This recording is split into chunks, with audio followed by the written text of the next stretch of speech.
It's not the national holiday or the city holiday in Tuscaloosa. That it has been more from the calendar change than the fact that there are certainly people who are distressed that Alabama may finish number 2 this year in recruiting rather than number 1. But I think when Bryce Young's letter came in and they had the quarterback in the class, I think that there's a feeling they're still they announced 20 signees so far. So they'll probably push it to 25 by February. So still some spots that Nick Saban would like to finish up a little bit stronger, but it's another one of those classes that'll keep you in contention in the SEC if you can be in the top 5 in the country. Nobody's distraught, but it's kind of like, well, you sort of broke even. You went to Las Vegas and you broke even. Nobody's celebrating or jumping up and down because it's only number 2. They only I think there's 4, depending on which service, 4 or 5 stars instead of 6, and people grumble. For instance, if Ohio State has a big year, I don't think that bothers Alabama. I think LSU to a degree, just because Alabama's been able over the years to get some really good players from Louisiana, and they've signed a running back from Louisiana who they think is going to be really good this year, and so. But they hadn't gotten the high profile like Ishmael Topsher last year, Cam Robinson, Dylan Moses, that kind of name out of Louisiana. So a little bit of that, and of course they lost to LSU, and then Clemson. They lost to Clemson last year, and I'm sure the fans want to feel like they're getting back the upper hand on Clemson, and then Clemson would probably end up at number 1. So. Probably those if that's something that you're going to worry about. But those schools in Georgia and Florida, they're going to recruit well every year. I think the interesting story is some of the teams that are going to have to sort of reestablish and commit themselves to having top 10 classes. Southern Cal, Florida State. You don't see too many instances. In Bryce Young's case, Southern Cal was involved because of geography and because he played at Mater D. But you didn't see Alabama going head-to-head with those schools nearly as much as you did with Clemson, LSU, Georgia this year. Welcome back. We are so glad you're here, and a lot to do on this Thursday afternoon. Let's continue with some more phone calls at 855-242-7285. Still haven't heard anything official out of Baton Rouge on Allaire, but we'll talk to Scott Rabelais in about 2 hours, and I bet he'll know exactly which way that is going. How about Mike in Oklahoma? Hey, Mike. Hey, Paul. What's up?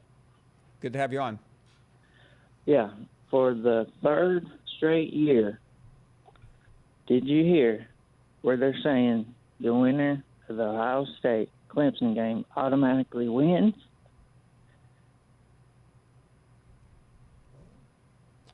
Yeah, Mike, I'm not sure I understood your question, but yeah, second place. I did hear it now. Frankie is up next in South Carolina. Hello, Frankie. Hey there, Paul. First time caller, man. Love your show. Thank you very much. Glad to have you on. Hey, so yeah, Clemson fan. Question for you. When they did the SEC additions a few years back, why didn't they consider Clemson back then? Well, because Clemson was not going to move, and you have to remember when you take in a new school to a conference, there have to be a lot of reasons for it, and geography is one of the biggest reasons. And with all due respect to my many friends in Clemson, South Carolina, geography is not their best friend, considering South Carolina is already in the league. Right. And they essentially have the same audience. So it was all about the TV stuff, right? Well, it was the last time around. Remember when Missouri and trying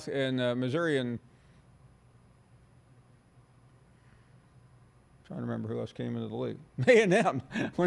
A&M. You can tell I'm not A&M. feeling well. When Missouri and Texas A&M came into the SEC, it was about one thing, expanding the geographical base. Why? Because the SEC network was about to launch. So if you had added, as great as Clemson is, and it would have brought a lot of value to the SEC, it would not have helped them where they needed it. Now, I mean, Jim Delaney was asked today or yesterday about Maryland and Rutgers, and he punted on the question because they were both brought in for the same reason. Maryland brings in the D.C. market, which is huge. It's Maryland, Virginia, and the district. And Rutgers theoretically brings in the New York market, although that's a crock. You got that Those right. have been two of the worst additions to any league we've ever seen. I mean, Missouri and A&M have both brought various attributes to the SEC, but Clemson's opportunity probably would have been more at the time South Carolina came in.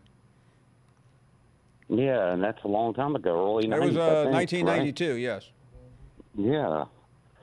Well, you know, Seems I like mean, there are yesterday to me. rivals, and they did pretty good at the end. I think they got a couple big dogs there at the end, but you know, it's like, I don't know. You got to wonder about Muschamp, though, don't you? Well, listen, they had a great day yesterday, but he better win next year, or he has no argument to keep his job. Thank you, Frankie. Good to have you on. Harry is in New Orleans. Harry, how are you? Hey, Paul. Glad I got in to wish you and the staff a Merry Christmas and your family as well. Thank you very much. And a Happy New Year. And, Paul, I heard something interesting the other day, and I wanted to share it with you.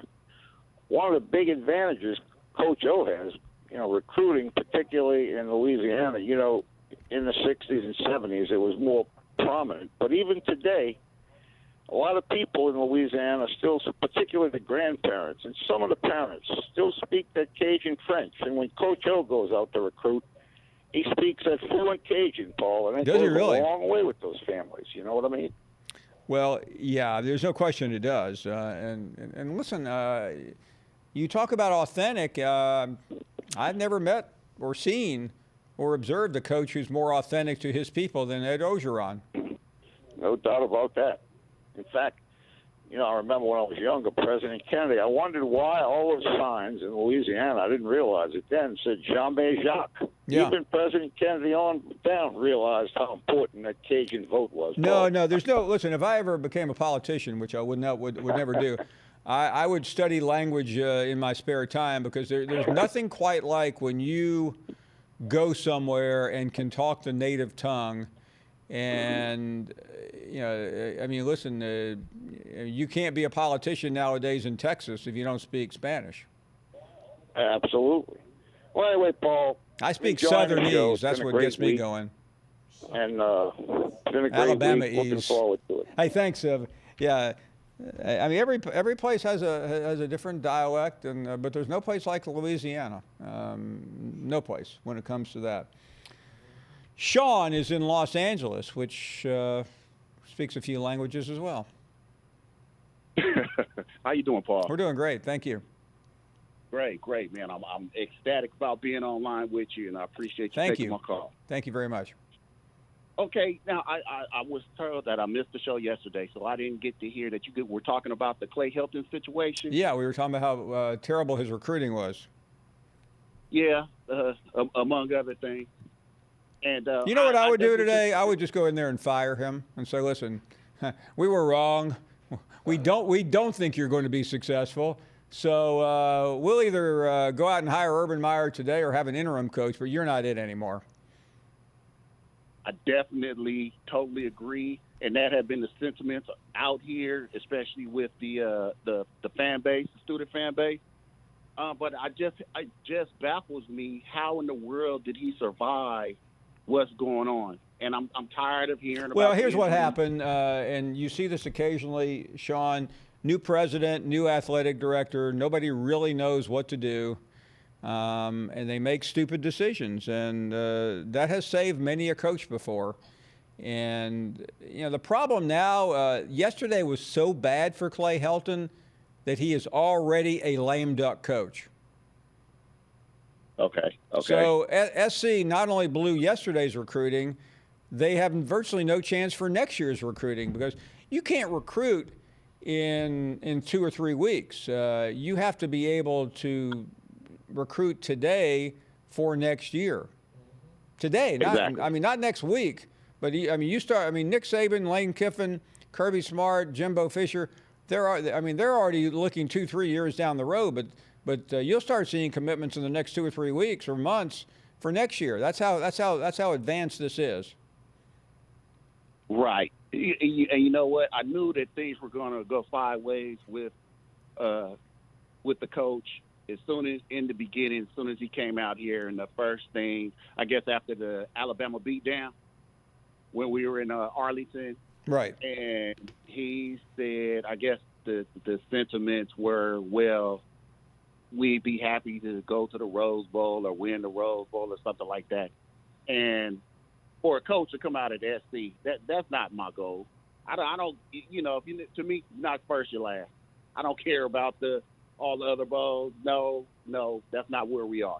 The program is much bigger than that historically and everything. It's like, you're supposed to be amongst the elite of college football year in and year out.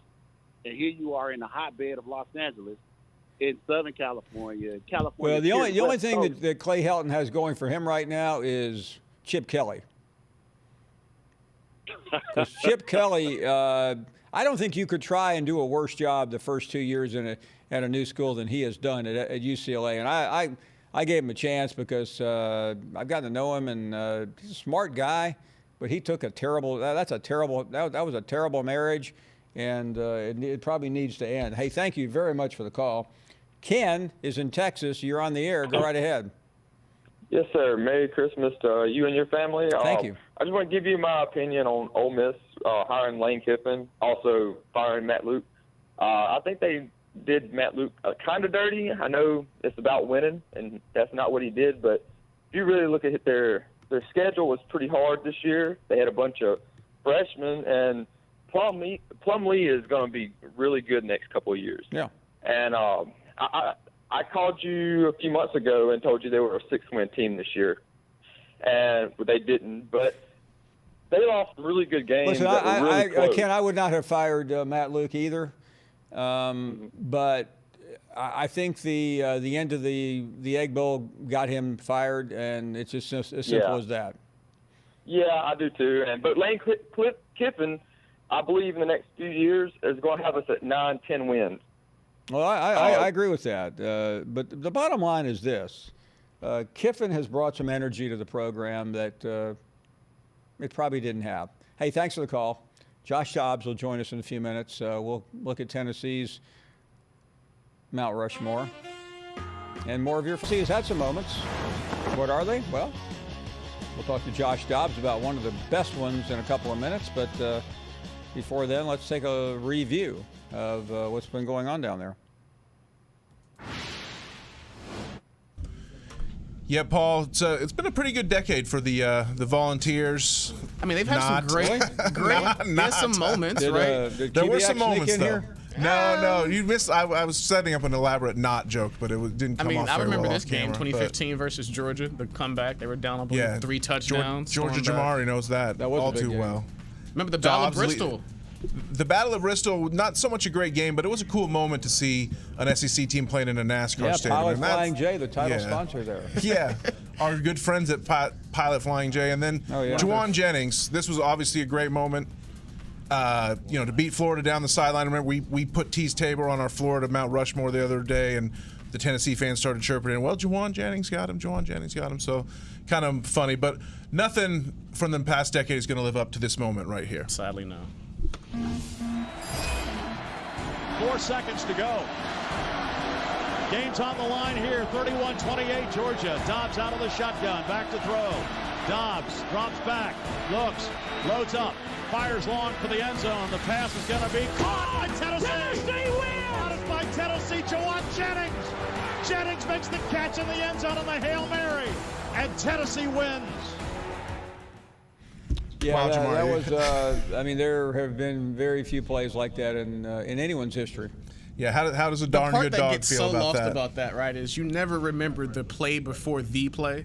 So when Georgia answers with a great strike, I think that gets so forgotten about because of it would have gone down as an all-time great Georgia win, right? Jacob Eason. Yeah, exactly. Freshman season. Didn't Georgia almost pull it out in the next play? Or I think they ended up getting. They had good field position on the kick, I think, and it was it's funny. But the Dobbs nail boot, they christened it. It was pretty quick. It's like everyone came up with that idea all on their own. I think it's pretty cool. We got Josh Dobbs coming up here next. He's actually waiting on the phone.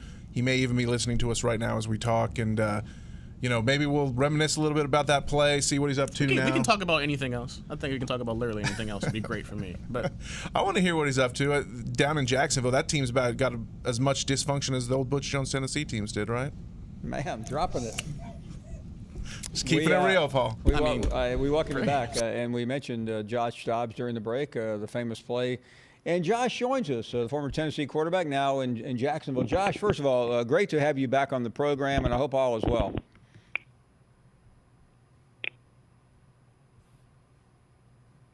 I'll try that again. Josh, you there? I hear a clicking sound, but I don't hear Josh, so maybe we can... Hello? Oh, Josh, you there? This is Paul. Hey, Paul, how are you? Great. We just gave you this fantastic introduction, and you probably didn't hear it. So anyway, we're glad you're on. Tell us what you've been up to lately. I know you've had an interesting year. Oh, yeah, it's been an interesting year, but been grinding in Jacksonville. It's been, of course, a transition going from Pittsburgh, especially mid-season, to Jacksonville, but it's been an amazing experience, a wonderful learning experience. I'm enjoying my time here. I've gotten warmer weather down here in Jacksonville, so we're taking it in stride. I'm learning every day, and I'm enjoying the opportunity to play for the Jags. Yeah, no, certainly your team's been in the news lately, but we will not ask you about that because you're new to the franchise. We don't want to get you in trouble, but we do want to talk about your experiences at Tennessee. We just got through playing the pass against Georgia, and I doubt seriously that you go too far any day of the week without someone bringing that up. Oh, gosh, I think this past weekend I was just scrolling through Instagram, and several accounts had reposted it, just flashback to some of the best plays. So it does come up a lot, of course, being from Atlanta, coming across a lot of Georgia fans. It's always a soft spot in their heart. So it does come up a lot. Of course, it's fun to relive that memory. Me and Juwan still talk about it, and all the guys on the field. So, that was one great memory. I know we made several during our time at Tennessee. It was definitely a blast and great opportunity to play for the Vols, and fun to look back on those memories. Yeah, certainly the Vols hit a rough patch after you left. But Josh, interested in your thoughts, and I know Tennessee fans are as well. In what you saw this year, because that team was down and out and came back and now coming down your way for a bowl game. Right. I definitely saw a resilient team. Of course, I was probably in the same boat as many volunteer fans, and I know you, being from Tennessee, the first two games, not knowing what we were watching, and of course, that happens in college football. Any given day, any team can beat anyone. But to see the team go through that adversity, learn from it, and then come back and finish out the season strong, I know it was very important for the seniors. It was, of course, important for Coach Pruitt. I think it showed the young guys in the program the type of talent that they have on the team and the type of team that they can be. They're able to fight back from being down 0-2 to 2 games they should have won and still have a 5-game win streak in the year and still make it to a Florida bowl game. Then they'll definitely be able to hit the ground running the next year and continue to stack and build on their performances. So I think they're headed in the right direction.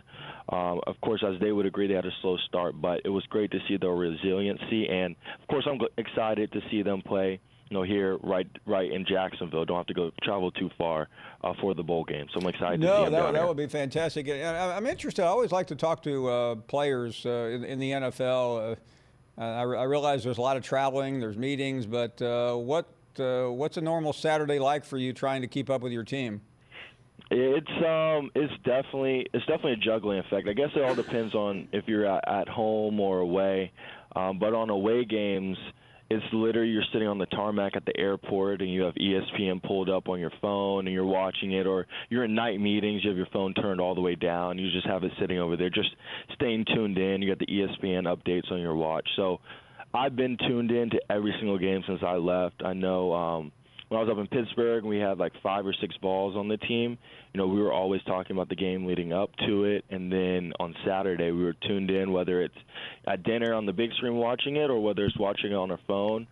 Of course, when you're at home, it's a little easier. You just get to go home and chill in your living room while you're off and watch it. But on the road, it can be kind of interesting. You lose phone reception in the air, so you're trying to log into the internet on the plane, trying to get the Wi-Fi codes to watch it. So we're definitely dedicated to watching the Volunteers every Saturday. I can promise you that. No, I can't tell you how many planes I'm on Saturday when all of a sudden it goes out and you're like, I mean, you're just screaming like, can something change here? But that's the but I guess you think about the way it used to be when you had no earthly idea what was going on during an hour or 2 hours. So you gotta be thankful for. Yeah. We're making steps in the right direction. Maybe we'll work on Wi-Fi on planes or something. You're an engineer. Can't you figure that out? Yeah, that could be a good problem-solving thing. Well, I'll add it to the list of things we got to figure out. Josh, I know it's such a simplistic question, but what's it been like for you? I mean, you were in Pittsburgh, now you're in Jacksonville. What's the NFL experience like? It's been definitely interesting. I think, of course, when you're drafted to the city, you spend 2 years there, and you kind of get a chance to learn that offense and scheme, and then you're kind of uprooted and traded. It kind of opens your mind to the NFL and, of course, the business side of it, which you know going in, but until you truly experience it, I guess you never really see it. But to get a chance to see a different organization and to be a part of a new organization, it's been a blast. As I said, it's been a whirlwind. I was traded after the first game on Monday morning and had practice on Wednesday and was dressing to play in a whole new scheme on Sunday. So that I can definitely tell you that was one of the longest weeks ever. But I've been able to take it in stride and learn from it, and it's really has helped me prepare throughout the season for my opportunities to come to be ready to jump on the field and go out and execute a play at a high level. So I know whenever that opportunity comes, I'll be able to execute, play in rhythm, and just go out and have fun and just ball out. And then until then, I'm just grinding every day and trying to improve every single day and focus on things to improve on. Josh, what's that like? You're part of a team. Suddenly you're not part of a team. And then you walk into a locker room, and you may know a few people, but it's pretty unlikely you know very many. Yeah, it's. I think what many people kind of forget is, that football still is a fraternity. Of course, as you said, you kind of walk into a new locker room, and you might not know a lot of people, but you've crossed all paths with several of the players, several of the coaches. So there are guys and guys you're able to kind of figure out the way of the land, and guys you're able to learn from quickly, whether it's older guys like Calais and Nick that I've watched play for a long time, or whether it's younger guys like Ronnie who played at Alabama, guys that you played against. So it's definitely an interesting dynamic, and that's the NFL. It's a big fraternity. But to be able to walk in the locker room, they were very receiving, especially the QB room with Gardner and Nick. Just being able to teach me the offense and get me up to speed just so we can all collectively help the team win. Josh Dobbs with us. Josh, I know you're an SEC fan. I'm really interested in a couple of evaluations from you now that you've been in the NFL for a couple of years. First, Joe Burrow. What's it like watching a guy like that emerge, transfer, and then just dominate? I think it shows the definition of resiliency. And I think it kind of opens a lot of the college people's eyes to opportunities kids get when they transfer, when they take it upon themselves to go to a different environment to improve their opportunity to play. I think it was great. I'm obviously excited for Joe, but I think it was great to see him go to LSU, have a year where he's able to get his feet wet and then just come out and completely dominate. He's been fun to watch. I'm excited to see how he performs in the playoff. I think you look at guys like him. You also have Justin Fields at Ohio State, very similar situation where he was at Georgia, thought he should play, and goes to Ohio State, and now he's balling out. And it's crazy, 2 of the 3 finalists for the Heisman, well, I guess 3 of the 4 finalists for the Heisman were guys that transferred. Jalen Hurts in the same boat. So it's definitely has opened a different dynamic to college football. I think it's very healthy for the players to have the opportunity to go out and and create opportunities for themselves to succeed. And it's definitely fun to watch. I know to see Joe come out, and especially in the SEC, put up the numbers that he has. I think it's one of the best seasons statistically at the quarterback in the SEC in history. It's been fun to watch as a quarterback. I'm a fan of his game. I'm excited to see what he does in the playoffs and then what his future holds in the NFL draft. Talking to Josh Dobbs, the former Tennessee quarterback now with the Jaguars. I want to ask you about one more player, Tua Tagovailoa, and I know that as a fellow quarterback, I'm sure you were devastated like we all were when he got injured. But I'm interested in your thoughts on him, because even though he's got a long road to recovery, Josh, the so-called experts, and you've dealt with them before, still look at him as having a really great future ahead. I would agree with them. I think obviously we saw the talent he's been at the college level. I had the opportunity to work with Tua back when he was coming out of high school from Elite 11. And I remember, just the type of raw prospect he was. And, you got Trent Dilfer telling him how talented he can be. And to see him work every single day to improve on the coaching points that us college counselors were giving him, some of the QB coaches were giving him, and to see how he improved and just to see his work ethic every single day. I know, as you said, he has a long line to recovery, but I think he'll succeed in that recovery. And, I think the future is very bright for him. He was extremely exciting to play at, to watch play. I was glad I never had the chance to go against him head-to-head, but I know it would have been a shootout. But he has a bright future. He's going to be successful in the NFL. First lefty in the NFL in a while, so he'll be fun to watch. Let me close with the Tennessee quarterbacks. It was kind of a mixed bag this year. Jarrett got off to a bumpy start. Looked like he was gone, and then he came back. You know that feeling, don't you? A little bit from freshman year, I do. But I also know Jarrett. I got a chance. He was a freshman when I was a senior, and I know the type of kid he is. And I think he showed that throughout the season, bouncing back from maybe a tough outing to come out and perform well, bouncing back from injuries. He was out there playing, a week after surgery with a cast on his hand. So it shows his dedication to the sport. It shows his resiliency. It shows his toughness. And then it also shows how much he cares about his team and how much he cares about the University of Tennessee. He knows he was his best option to win, so he's going to be sure he's prepared and ready to go on Saturdays, no matter what stands in his way. So it's been great to watch him succeed, watch him to continue to play at higher levels as the weeks have surpassed. And I'll be glad to spend some time with him. I haven't gotten a chance to check in with a lot of the guys just with how crazy this year has been.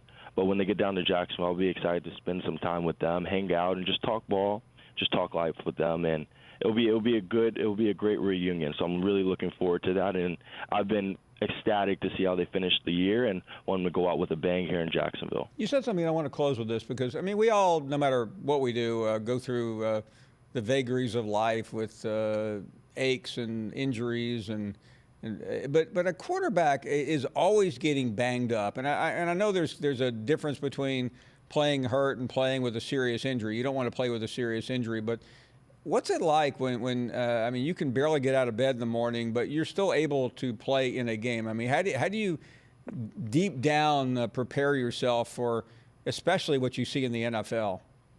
Right. I think you have to put your mind in a different place, honestly. It takes a certain type of mental toughness to understand that you're going to sit in the pocket, look down the barrel, take a shot to the chest, and have to deliver that big throw on third down, stand up and make that same play again, and then go home, take a week off, and then get right back at it, standing in the pocket, taking hits. So the guys are able to do that successfully, and to do it consistently, it definitely takes a certain level of mental toughness, but it's something that we love to do. It's something that we've grown up doing. I've been playing football since I was 5, so it's something that we're built to do, and we enjoy it. We enjoy those aches that you wake up with the day after the game, because it just shows that you've left it all on the line and you competed at the highest level. So it's obviously tough to deal with at the time, but there's a certain beauty in it that we see. What an incredible conversation. What an incredible leader. Josh Dobbs joining us. Josh,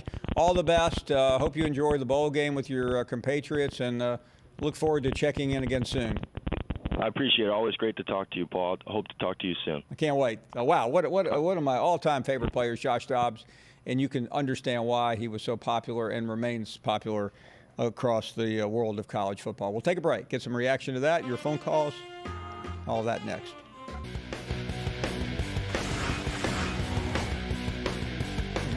Record is average.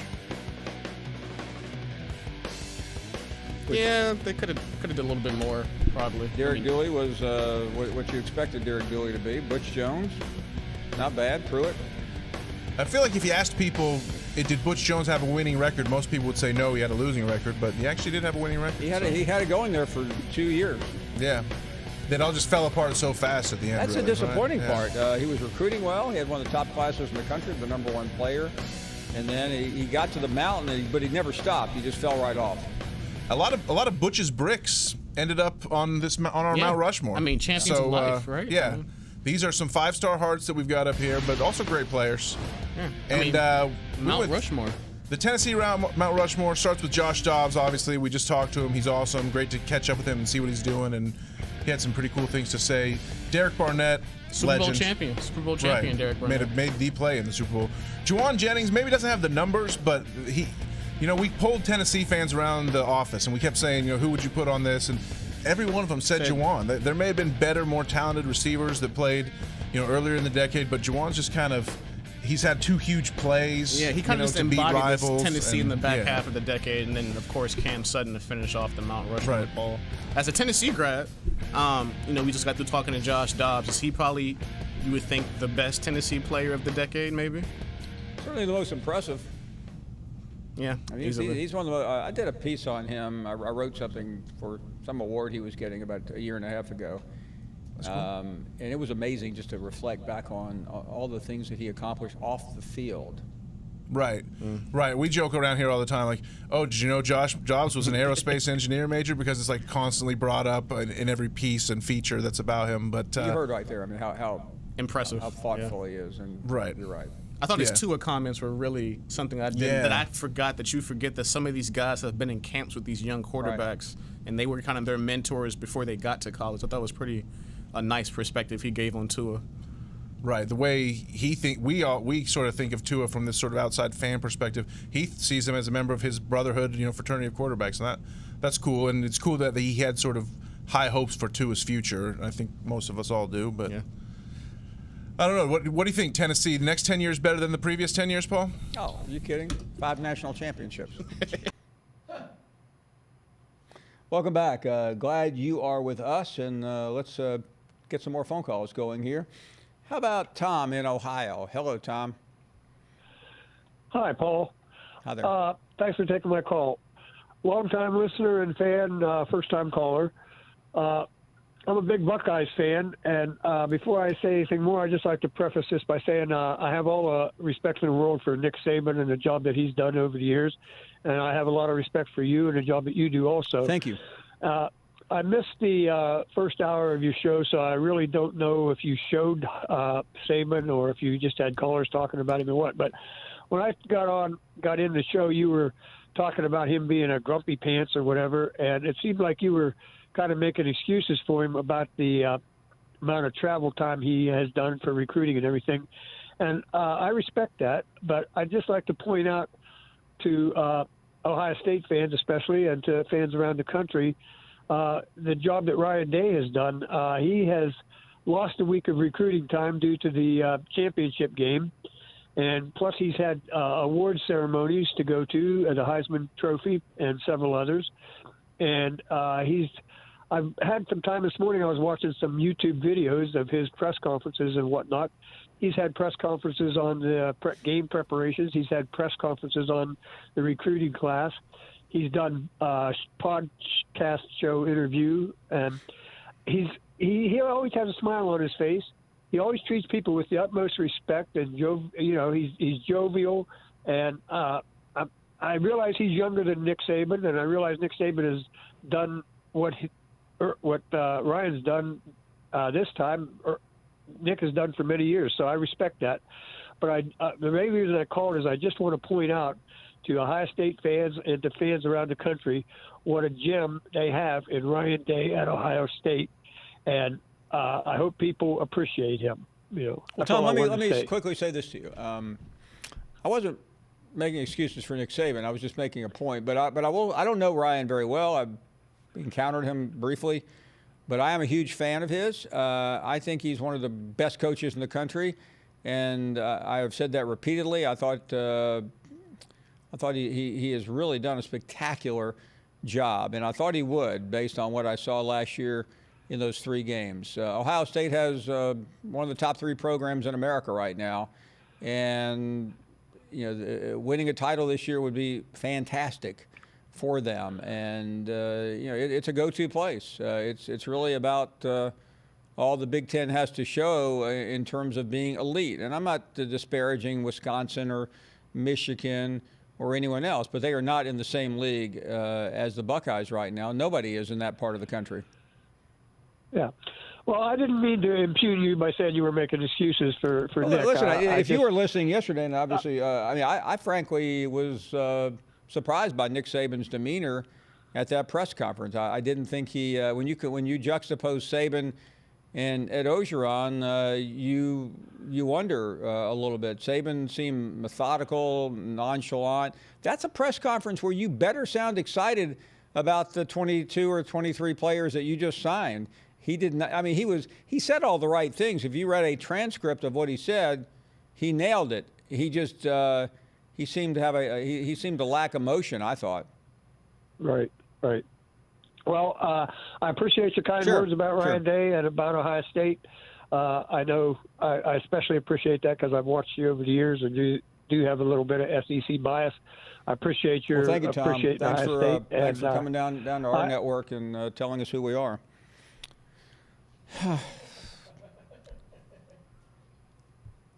Listen, this program's for everyone, but do we really need somebody to come down here from Ohio and say you have SEC bias when you're making a biased phone call? Listen, if Ohio is so great, stay there. Don't call us. Call their network. Yeah, call the Big Ten network. They'll be more than happy to take your call and interrupt the volleyball game they have on right now. Ben is up next, and nothing against volleyball, by the way. Ben is up next. Hey, Ben. Paul. Merry Christmas from the Plains. Thank you very much. Yes, sir. I have an interesting question. I'm not necessarily looking for direct quotes here, but what's sort of the general consensus amongst the other SEC coaches about Gus Malzahn in general? And then, are they losing any sleep when they're trying to game plan against his offense? No, but maybe they should. I thought Gus Malzahn yesterday had one of the sneaky good recruiting classes I've ever seen. I don't remember anyone outside of that area talking about it, but they had a spectacular haul, considering that down to the final game, nobody was really sure he would even be back. And he gets criticized a lot, but I think the guy is resilient. And what happened at the end of the Alabama game will do more good for Gus Malzahn because he flat out outcoached Nick Saban. Yeah, no doubt, but it's sort of Dr. Jekyll and Hyde here. We get these nice players in, but I think sometimes with the Auburn family, we're frustrated because we fail to develop, particularly at the quarterback position. No doubt. And I think, I don't know, just looking out in the future, do you think Gus Malzahn is still here 3 years from today? Yes, I do, because you would go broke, or you would have gone broke betting against Gus Malzahn. I know that's a cliche that's applicable to many, many things, but 5 years ago, you would have to say Gus Malzahn, outside of a freak play, has virtually no chance against Nick Saban. But 2 years ago, a very confident Gus Malzahn went out and beat Kirby Smart and Nick Saban. And this year, a very loose Gus Malzahn did the same thing. I don't know any other coach in this country, maybe Orgeron is moving into this category after what happened this year, but who really thinks he can beat Nick Saban when they go into the game. But Gus Malzahn is one of those.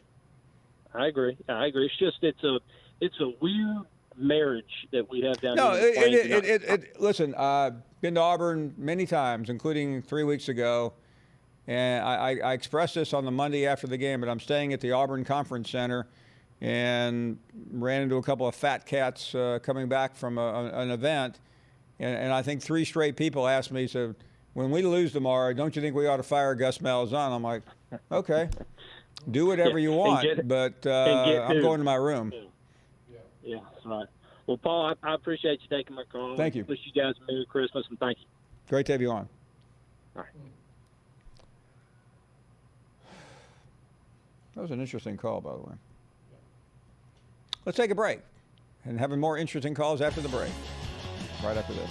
What a great day for the Tigers. I want to thank our coaching staff, thank our support staff, thank everybody that worked so hard. This has been about a 2-year process to sign this great class. We think we're very balanced.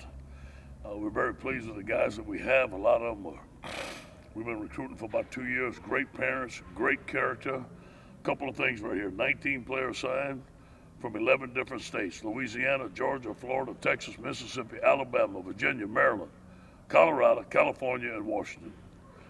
2 quarterbacks, 2 receivers, 2 tight ends, 3 offensive linemen, 4 defensive linemen, 2 outside linebackers, 2 inside linebackers, 1 cornerback, and 1 safety. What a tremendous class. I want to talk about these guys just a little bit. At quarterback for Ponchatoula High School, TJ Finley. As you saw, he was already cleared and practiced already today. Max Johnson, a quarterback from Oconee High School.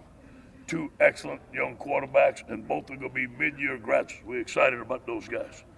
At wide receiver, 2 great wide receivers from the state of Louisiana: Keyshawn Butte from New Iberia Westgate High School, and Coy Moore from Kenner and Rummel High School. 2 outstanding players. At tight end, how about this? The National Gatorade Player of the Year. First time a tight end has been the National Gatorade Player of the Year. Overall, tremendous class. We signed 19 guys. I'm glad that we have 6 left. There's obviously some big-time players out there. Now we can look at our board. We can look at specific needs, maybe some transfers, whatever we need. We got a little room to go. Outstanding class. Any questions? Running back is going to be the target. Sure. And again, there are some outstanding running backs out there. There's some running backs that they told us they may sign. They didn't sign today, so we got to keep on this. That's our recruiting goals. A couple of the guys out there didn't sign today. We expected them to sign. We got to keep on recruiting them. No telling what's going to happen. We're going to keep on recruiting. Yeah, Clyde did get hurt yesterday. I don't know the extent of his injury. I was just talking to Jack about it. He went get some tests today, and we're going to know a little bit more towards the end of the week. But he did not practice today, and he could not practice. I don't know that. That's questionable. I don't know the extent of the injury. Again, they had tests today. That's what I was talking to Jack about.